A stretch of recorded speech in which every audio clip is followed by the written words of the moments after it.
What's going on, guys? This is Seahawks Today. I am your host, Will Ortner, and the Seattle Seahawks dodged a bullet in their Week 15 matchup with the Indianapolis Colts. No, not because Daniel Jones got hurt, although, to be honest, it does play a role in what's been going on in Indianapolis, but I will make this very, very clear.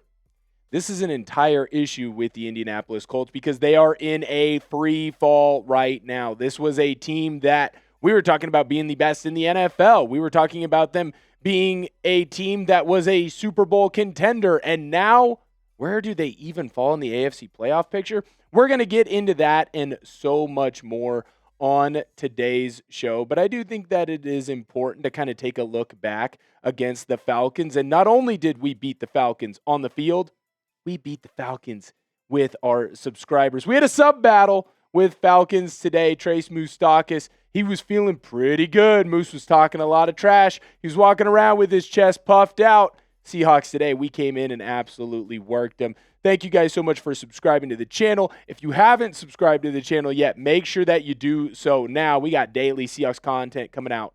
And guess what? The best news? It's free $99. You don't want to miss out. Subscribe to the channel.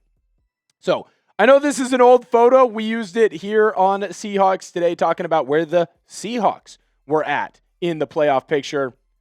Now we're talking about where the Colts were because this is Week 8. This was the playoff picture Week 8. The number one team in the AFC, the Indianapolis Colts, with a bullet. They were there no problem.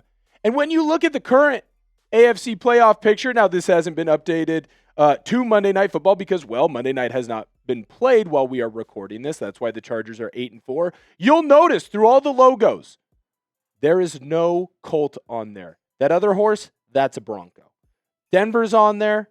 Patriots are on there. Jaguars are on there. Steelers are on there. Buffalo's on there. Chargers are on there. Texans. You'll notice the Colts, they are outside of the playoffs right now. They went from a team that was surefire, hey, they're in, to now, they're not even in the playoff picture. They are in a historic free fall. They've lost their last 3 games, including one to their own division opponents, the Jacksonville Jaguars, and they just cannot figure out what the issues are in Indianapolis. They were running the ball well early on. That seems to have taken a step back.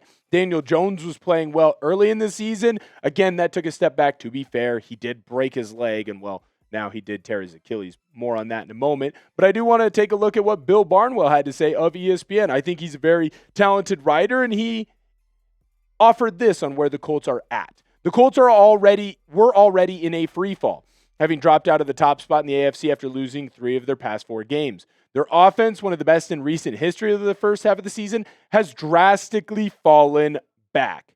A month ago, I was looking at this Colts game going, oh my goodness.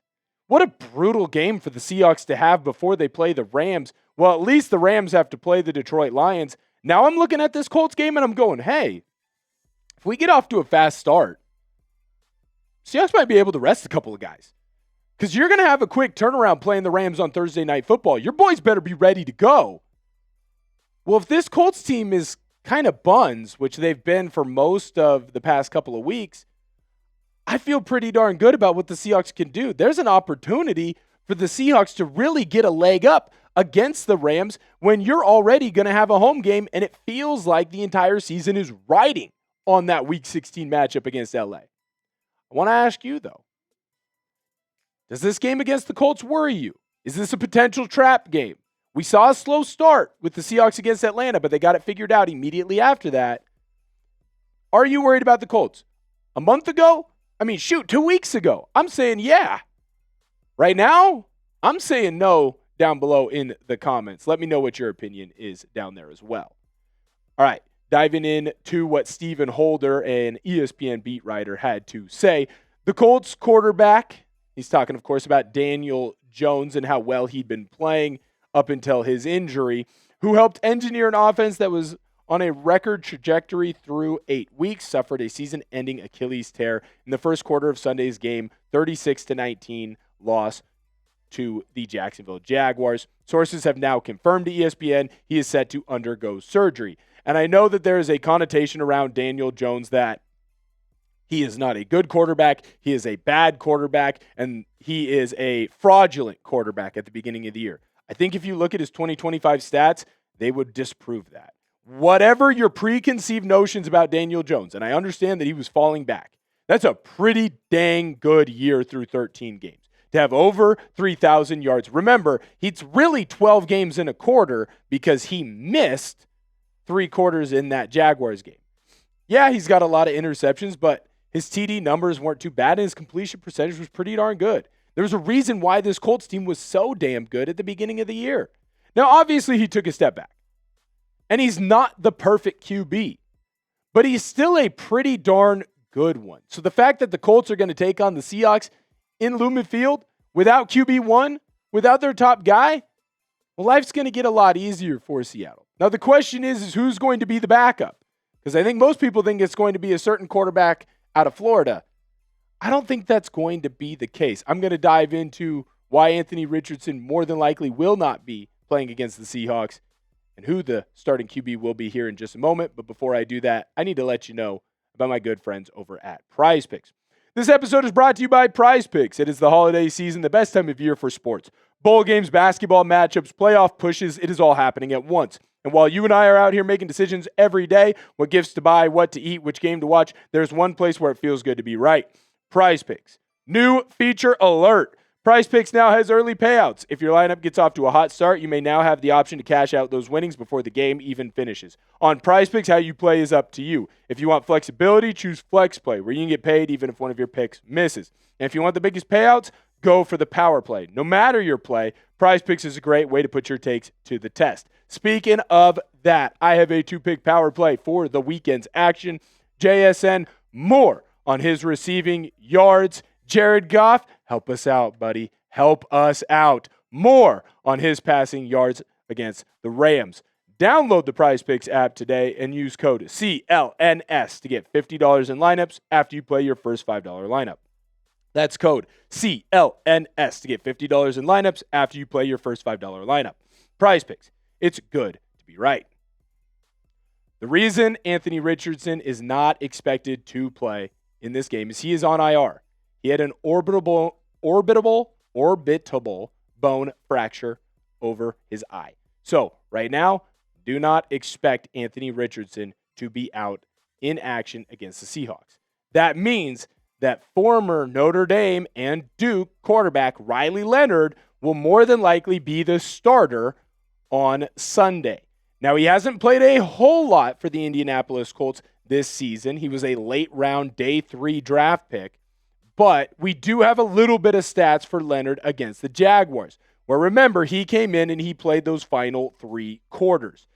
Decent completion percentage, not a whole lot of yards. What does that tell me? That tells me that Riley Leonard, they were making things easy on him. Get the ball out of his hands quickly, check downs, nothing too crazy. He didn't end up throwing for a touchdown, but he did end up having an interception. And what I do think is important to note about Riley Leonard is he does have good legs. What made him so successful at Notre Dame was his ability to run the football from the quarterback position. I don't think that's going to go well on Sunday. I cannot wait to see what head coach Mike Macdonald has planned for Riley Leonard. We've now seen him go up against 3 rookie quarterbacks this season.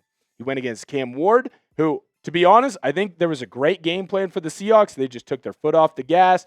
Plus, you had some injuries. And, hey, Cam Ward's a darn good quarterback. There's a reason why he went number 1 overall in the draft. So, I digress a little bit on that one. You played Max Brosmer. He looked atrocious. It's the worst game by a quarterback all season long. And now you're telling me that Mike Macdonald gets to come up with a game plan for Riley freaking Leonard? I can't wait. You know the Colts are not going to do anything too crazy. You know that the Colts are not going to ask Riley Leonard to go out and win them this football game. What are the Colts going to do? They're going to get the ball out of his hands quickly and try to pound the rock with Jonathan Taylor. What do the Seahawks do well? They stop the effing run. And they're going to force Riley Leonard to have to throw the football, and he's going to make mistakes. And the Seahawks defensive line is going to get after the passer and get multiple sacks. And watch out, because I bet you we're going to get multiple turnovers in this game. The Seahawks are going to absolutely dominate the Colts. And I think we're going to have an opportunity in that fourth quarter to get some guys some much-needed rest before the quick turnaround against the LA Rams. Those are my initial thoughts on this Colts game. What are your initial thoughts on the Colts game? Are you worried? Are you nervous? Do you think the Seahawks blow them out? I need to know your opinion. I need to know what all the 12s are saying right now. So let me know down below in the comments what your initial thoughts are and how the Seahawks can take advantage of some of the mistakes and this free fall that the Indianapolis Colts are going through. Thank you guys so much for tuning in to the show today. Make sure, if you haven't already, that you subscribe to the channel. We got great content here about the Seattle Seahawks that you do not want to miss. Thank you guys so much for tuning in, and I'll catch you guys next time.